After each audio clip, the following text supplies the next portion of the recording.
Kasi nung araw, against Marcos yan, dami ng banat, walang alam, dami yung sinasabi. Tapos, nung inoffer yung posisyon, may budget sila 2.4 billion, bumaliktad kagad. So, anong kredibilidad niya ngayon magsalita na para kay Marcos? Eh siya binabanatan, masamang tao yan si Marcos, masama na biglang mabait si Marcos. So, walang credibility yung mga taong ganyan. Sa tingin niyo po ba, eto kayo, kilala niyo na po ang pamilya Marcos. Sa tingin niyo, totoong wala siyang alam o siya ang mastermind talaga ng lahat ng nangyayari ngayon? Siya ang mastermind. Paano makagawa ng ganung kalaki? Hindi na mapapagtakpan yan sa laki ng ginawa nila. Buong Pilipinas yan eh. Wala kang makita matinong project. So, alam niya lahat yan. Pakita tao lang yan. Oo. Kasi Corruption, mas masahol pa sa tatay niya eh. Ang tatay niya nandun sa Guinness Book of Record. The biggest robbery of government. Akala ko nung tinulungan ko, aayusin niya yon. Hindi, nilampasan pa eh. So yung record sa Guinness, lagpas na ngayon. Lampas 3 na. taon pa lang. Eh, dapat ilagay din sa Guinness Book of Record. mas malupit dapat siya. Tsaka, Mano, kagagaling ko lang sa Ilocos Sur eh. Parang nakita ko doon, yung leon mo, gutom na gutom eh. Ginugutom mo ba talaga yun? Nakareserva doon papakain ko. Mukhang meron tayo papakain doon eh. But anyway, apunta na po tayo doon sa ating mga topic ngayon. So, nitong mga nagdaang linggo, mayroong mga pumutok na balita. Katulad halimbawa nito, si Attorney Attorney Claire Castro, sinampahan po ng kaso ni Congressman Lian Liviste at hinihingan po ito ng 110 million na civil libel case. Sa tingin nyo, tama lang po ba yung ginawa ni Congressman Lian Liviste? Hindi ko alam kung ano yung sinampa, pero marami naman silang flood control. Marami yung pera yun. Kaya niyang bayaran. Sa tingin nyo po, kayang-kaya. Kayang-kaya. Bayaran ni Attorney Claire. Kayo po sir, di ba, madalas din yung pong medyo nababanggit itong si Yusek Claire. Sa tingin niyo po ba talagang itong si Yusek Claire ay isa sa mga dahilan kung bakit itong administrasyon ni Marcos talaga naman nagkakaroon ng ganyang trust rating na -3? Kasi nung araw, against Marcos yan, dami ng banat, walang alam, dami yung sinasabi.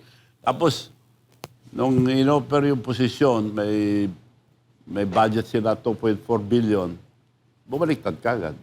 So, anong kredibilidad niya ngayon magsalita na para kay Marcos? Eh siya binabanatan, masamang tao yan si Marcos, masama na biglang mabait si Marcos.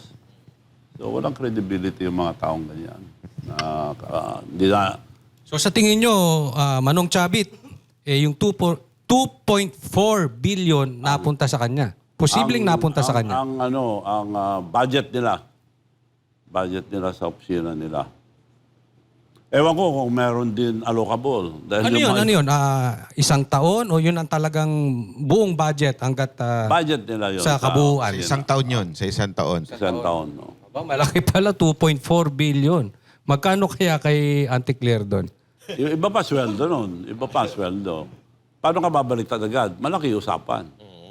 So yung sinampang 110 million, kaya panis, kayang-kaya.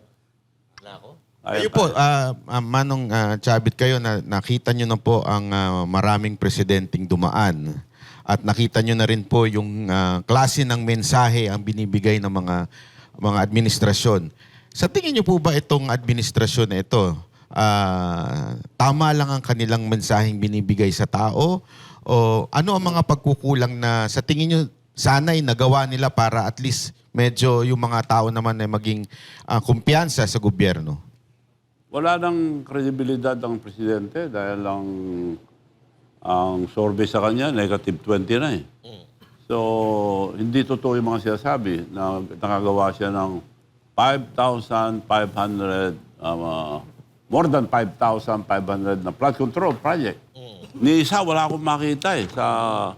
Nag-iimbestiga kami sa iba-ibang probinsya. Wala yung 5,500 na sinasabi niya. So, inumpisan nila yan, paggawa ng pera, 23, 24, 25.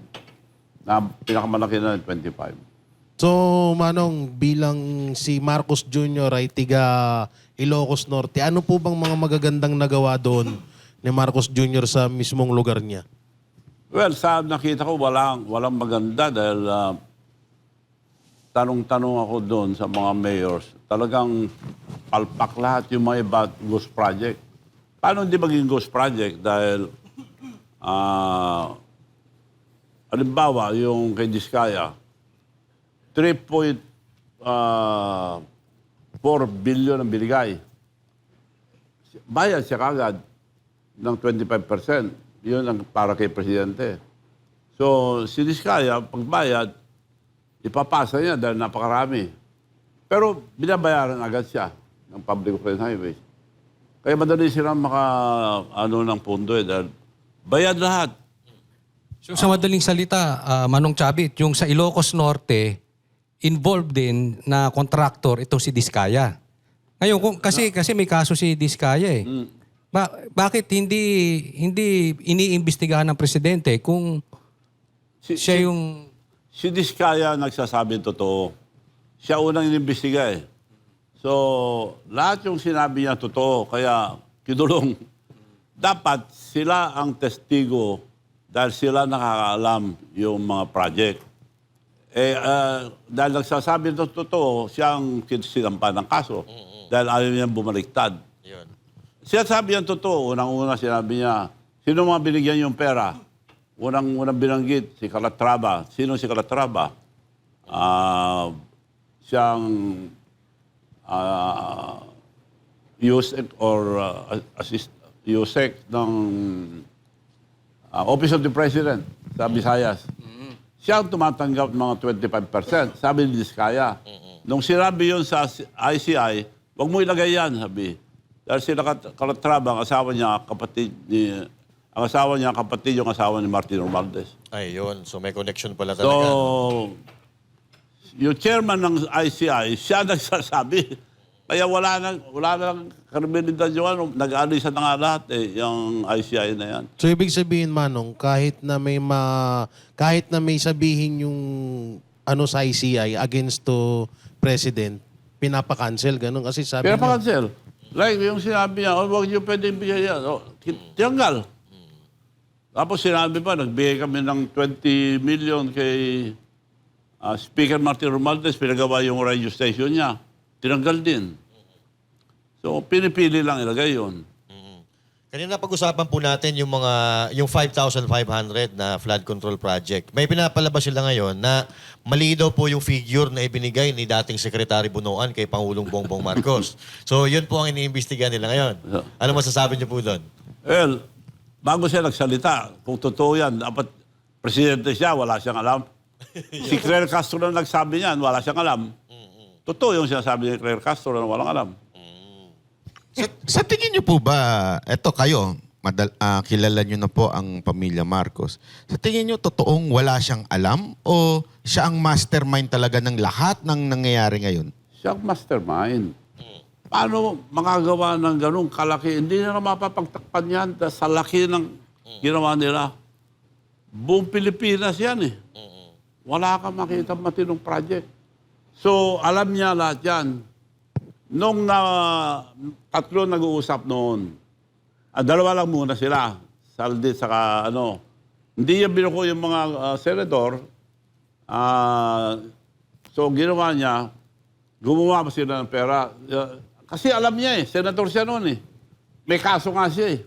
Kay, ano ba yun? Napoles? Napoles. May kaso rin siya, alam niya.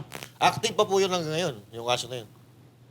Siyempre, wala man na nakakasuhan ng senador eh. Bagay. So, kasuhan mo isa, dapat lahat. Dahil ginagawa niya yan nung araw pa. So Manong, ibig sabihin yung pinapakita ngayon ni Bongbong Marcos na anti-corruption daw siya, pakitang tao lang talaga. Pakitang tao lang yan. Oo. Kasi... Corruption, mas masahol pa sa tatay niya eh. Ang tatay niya nandun sa Guinness Book of Record. The biggest robbery of government. Akala ko nung tinulungan ko, aayusin niya yon. Hindi, nilampasan pa eh. So yung record sa Guinness, niya. lagpas na ngayon. Lagpas 3 na. taon pa lang. Eh, dapat ilagay din sa Guinness Book of Records. Mas malupit dapat siya. Tsaka yung sinasabi nyo dun sa isa yung interview na pagkapanalo ni Bongbong Marcos, parang hindi na kayo kilala. Di ba? Ano? Parang hindi na kayo kaagad kilala nung nanalo siya. Parang alam mo yun, yung dead man na. Yun nga, nagtataka dahil unang labas namin sa Japan, inisnab na ako. So, inisip ko, ang aga naman, wala naman intriga. Ba't kaya? So, pinag-aralan ko. Kaya pala ginanon ako dahil meron na silang gagawin na kalukuhan. Mabubuo ito po, ko yun. Ano. sa tingin niyo po ba itong ginagawa ni Attorney, si Claire Castro ay nakakatulong kay Pangulong Bongbong Marcos o lalong nakakasira? Kasi Walang kredibilidad si Claire Castro. Nasa-record, siya nagsasabi na walang alam si Marcos. Yun dati. Bongbong Marcos. Oo, walang alam yan. Walang alam. Totoo yung sinasabi niya. Pero ngayon po, kinu-question niya yung legalidad daw ng cyber libel case na ikinakaso sa kanya ni Congressman Liviste. Problema na niya yun.